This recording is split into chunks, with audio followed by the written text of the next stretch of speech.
good, YouTube? This your boy Lane, man, and I'm back here with another reaction video, sliming right now. I'm about to react to the disturbing story of Paul Merge, true crime.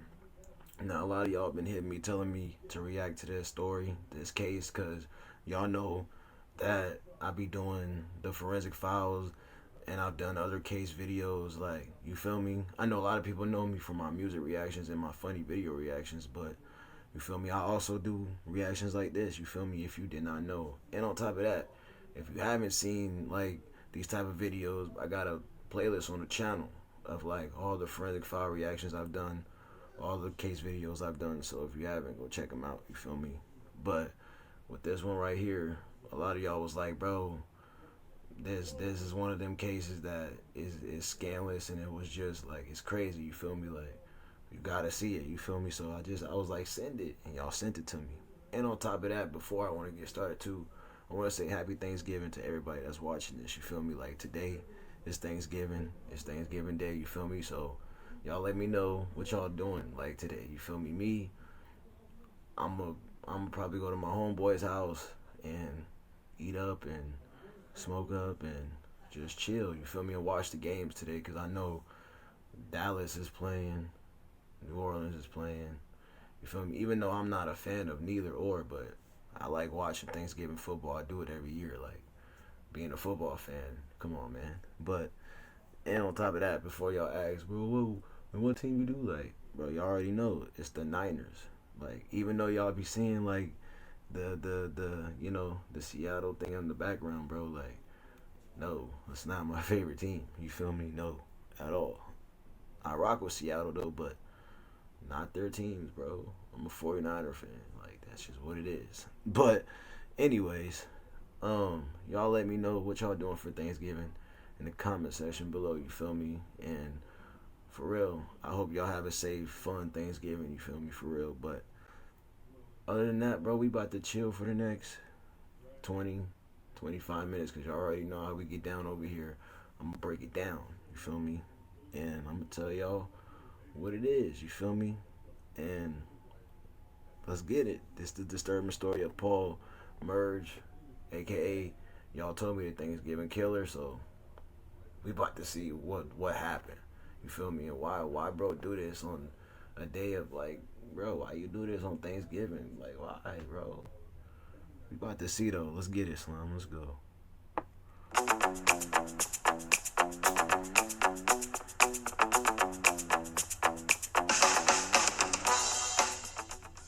Thanksgiving is a day where we gather with our families and loved ones to show our appreciation for them and celebrate everything we have together. One not so great side of this is that when we meet up with a lot of family members who we don't tend to see much throughout the year, arguments and slight conflicts can sometimes take place. Normally though, these entail just having an uncomfortable back and forth with that uncle or aunt who doesn't see eye to eye with you politically, or really loves that sports team you can't stand. Most of the time, these arguments end as quickly as they began, and everyone goes back to having a good time with one another. However, this isn't always the case, and in 2009, one family saw their Thanksgiving go from a day of celebration to an absolute nightmare.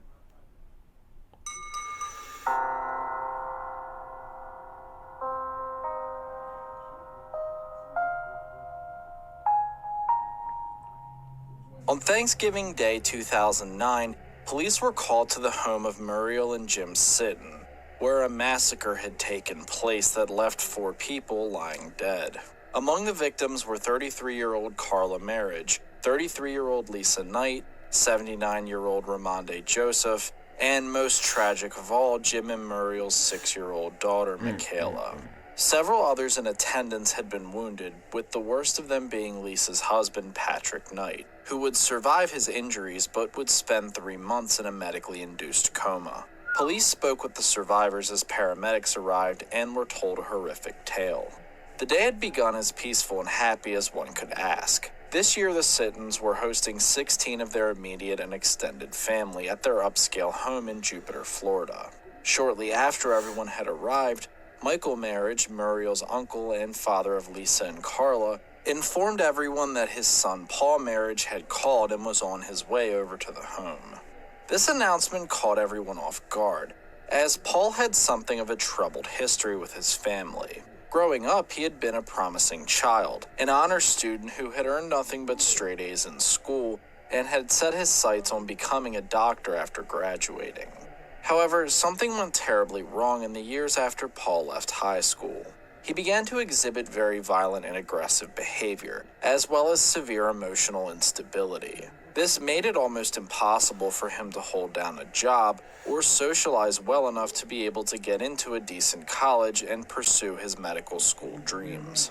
By 1994, at the age of 20, he had become almost entirely dependent on his parents for financial support, and 2 years later would be declared legally disabled. Paul lived with his parents for the next 12 years, which would prove to be a tumultuous period for the family. His violent and aggressive behavior seemed to only worsen during this time, as he was involuntarily committed to a psychiatric ward on 3 separate occasions, and police were often called to his parents' home to deal with domestic incidents. These included Paul threatening his parents with a gun, threatening and in one case even attempting suicide, as well as a laundry list of other events. Paul's relationship with his sisters, Lisa and Carla, also quickly began to unravel. He seemed to blame his lack of success in life on them, and was apparently jealous of their ability. Bro, how you gonna blame your problems on them, bro? You feel me, bro? You should have went. First of all, you should have went and got real help. Number one, seems like to me like they weren't really giving you the help that you really needed, bro. Like you really needed real help, bro. Like something was wrong, like for real up here with you. You feel me? And bro, that's crazy. Like you can't blame somebody else for your faults in life, bro. That's on you. You can't blame nobody else but yourself. If you don't like it, then if you didn't like what was going on, you should have fixed it the right way. Got some help. Start doing better for yourself. Feel me? To live a normal life while he was trapped in his own mental hell. He would make threatening remarks toward them that eventually became so bad, Lisa filed a restraining order against him, though this was later revoked. By 2006, Paul's parents could no longer deal with his behavior.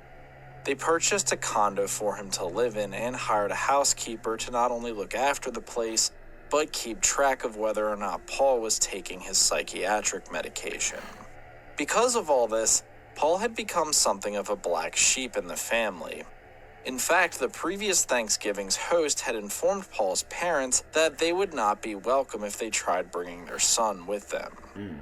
Despite this and the litany of red flags that he had seen throughout his life, Paul's father accepted his son's phone call that day and gave him directions to the Sittons' home without ever asking anyone else if it was okay. In a horrifically ironic statement, Paul's mother turned to his sister Lisa upon hearing Paul was on the way and jokingly said, quote, "I hope he doesn't kill us all." Paul arrived at the Sittons' home, and to everyone's surprise, things went peacefully. They had dinner, shared stories, and later Carla played piano and sang Christmas carols with their aunt and mother, while Michaela showed off a dance she was going to be performing in a play the next evening. Tragically, this was nothing more than the calm before the storm. After Michaela went to bed, Paul excused himself and went out to his car. When he returned, he pulled a handgun out without warning and began firing at his family. First, he shot his 79-year-old aunt, Mrs. Joseph, killing her instantly. He then turned and fired at both his sisters, Carla and Lisa, fatally wounding them, and then shot Lisa's husband, Patrick, as he kneeled down to check on his wife, though he would survive his injuries. By this point, much of the other family members had run for cover, with the Sittons taking cover in their kitchen and quickly calling 911. Tragically, they did not notice Paul walking down the hallway and into Michaela's room, where he fired 3 shots into the sleeping child, killing her instantly. Bro, you see what I mean, bro? Like, none of this, in my opinion, bro, none of this would have happened if people would have really got you the help that you really needed, bro. like, because it was obvious even from day one that something was really wrong with you. You feel me? And on top of that, you were going around blaming other people's for your life, bro. Nobody, you could always fix that, bro. Believe me. I had homeboys with this type of problem that you got, and they got help, real help. You feel me? And they didn't act like this. You feel me? Because they got that. They started to realize, like, bro, like, I can't blame this on me, like, you feel me, on everybody else but me. Like, this is my life. Like, if I want to fix it, I gotta fix it. You feel me? Bro didn't want to fix it. You feel me?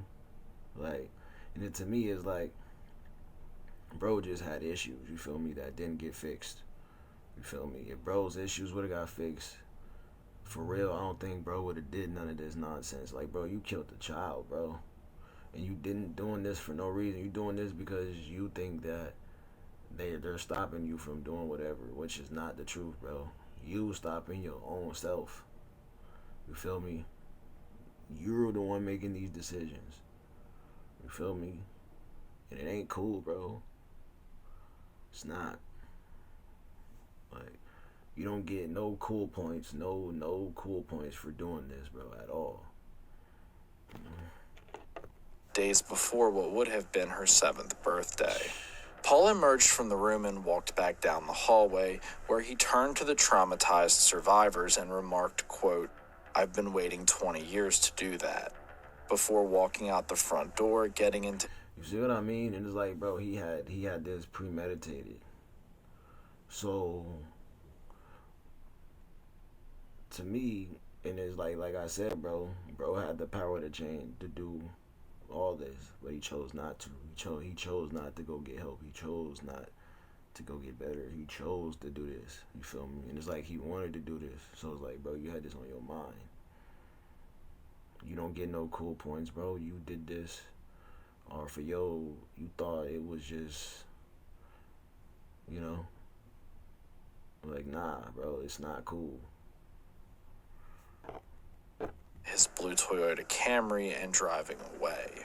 It was an attack that only lasted a few minutes, but would shatter multiple families for years to come. Police initially feared that Paul had fled the state and possibly the country. A $100,000 reward was offered for information leading to Mr. Merhige's capture, and eventually the story was picked up by the popular crime show America's Most Wanted, which would prove to be Paul's undoing. The episode aired just a month after the deadly shooting, and Paul's photo was immediately recognized by Melinda Paff, who owned the Edgewater Lodge Hotel in Long Key, Florida. She swore Paul matched the description of a man named John Baca, who had been staying there for the last month. She called into the America's Most Wanted hotline and informed them she was beyond certain that the man staying at her hotel was Merhige. FBI and U.S. Marshals quickly assembled and made their way over to the hotel, where they ambushed a bewildered Paul Merhige in his room. He had shaved his head to try and disguise his appearance, but it was unmistakable who he actually was. America's Most Wanted camera crew was on scene for the arrest, and even spoke with Paul shortly after. 10 years of utter torment.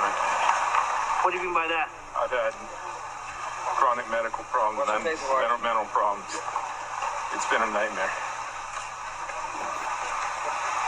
I didn't even know what... Bro, we not hearing none of that. You knew what you was doing, bro. You came in there, one intention on you. You came in there to kill, bro.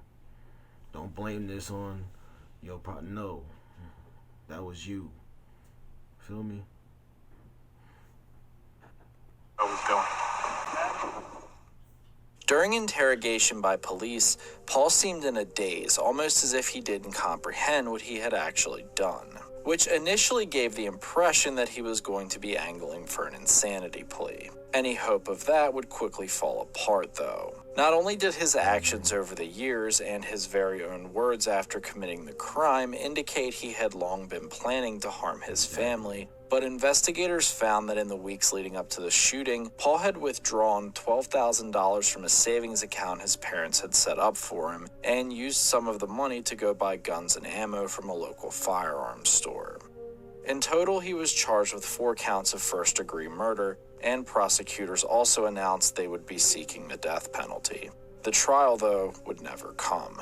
In October of 2011, after over a year of delays, Paul Merhige was set to go on trial, but just a couple of weeks before it was set to begin, he accepted a plea deal from the state of Florida. Paul would plead guilty to all counts and waive his right to an appeal. In exchange, the prosecution would take the death penalty off the table, and he would spend the rest of his life in prison with no possibility of parole. The family... Nah, bro, to me, no. You deserve to get done just how you did them. Because they didn't deserve that. You feel me? So to me, you deserve it, bro.